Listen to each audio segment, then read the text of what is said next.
தலைமை ஆசிரியர் அவர்களுக்கும் உதவி தலைமை ஆசிரியர் அவர்களுக்கும் ஆசிரியர் பெருமக்களுக்கும் சக மாணவர்களுக்கும் என் இனிய முதற்கண் வணக்கத்தை தெரிவித்துக் கொள்கின்றேன்.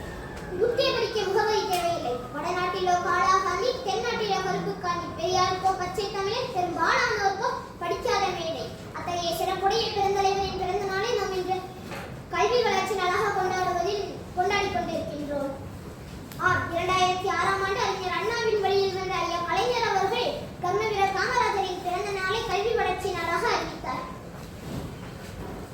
தோன்றலின் புகழோ தோன்றுக, அகில தோன்றலின் தோன்றாமை நன்றி என்ற வள்ளுவரின் வாக்கிற்கு இணங்க பேரோடும் பெருமையோடும் புகழோடும் வாழ்ந்தவர் தான் நமது கர்மவீரர் காமராஜர் அவர்கள். எல்லாருடைய வாழ்க்கையும் வரலாறாவதில்லை, வரலாறானவர்கள் தனக்காக வாழ்வதில்லை என்ற பொன்மொழிக்கு இணங்க வாழ்ந்தவர்கள் நம்முடைய பெருந்தலைவர் காமராஜர் ஐயா அவர்கள்.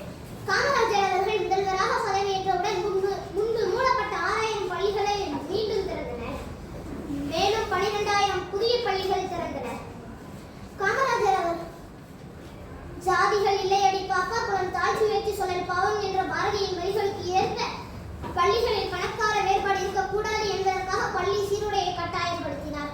மேலும் மதிய உணவு, இலவச கல்வி, கட்டாய கல்வி போன்ற பல திட்டங்களை தீட்டினார். இதனால் தமிழகத்தில் 34% மட்டுமே இருந்த கல்வியறிவு தற்போது 64% உயர்ந்தது.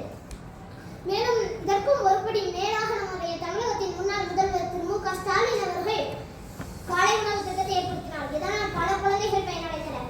மேலும் கொரோனா தொற்றின் போது பல குழந்தைகளின் படிப்பு பாதிக்கப்பட்டதால் இளந்தேடி கல்வி திட்டத்தை ஏற்படுத்தினார். இதனாலும் பல குழந்தைகள் பயனடைந்தனர். கர்மவீரர், கருப்புக்காந்தி, கிங் மேக்கர் என்று பல பெயர்களில் போற்றப்படும் இவர் இந்த மண்ணை விட்டு விண்ணுலகிற்கு சென்ற போது அவருக்கு வயது 72. 1972ஆம் ஆண்டு அக்டோபர் 2ஆம் நாள் இவர் மண்ணுலகை விட்டு விண்ணுலகிற்கு சென்றார். மண்ணை விட்டு மறைந்தும் இன்னும் மக்களின் மனதில் இன்றளவு வாழ்ந்து கொண்டுதான் இருக்கின்றார்.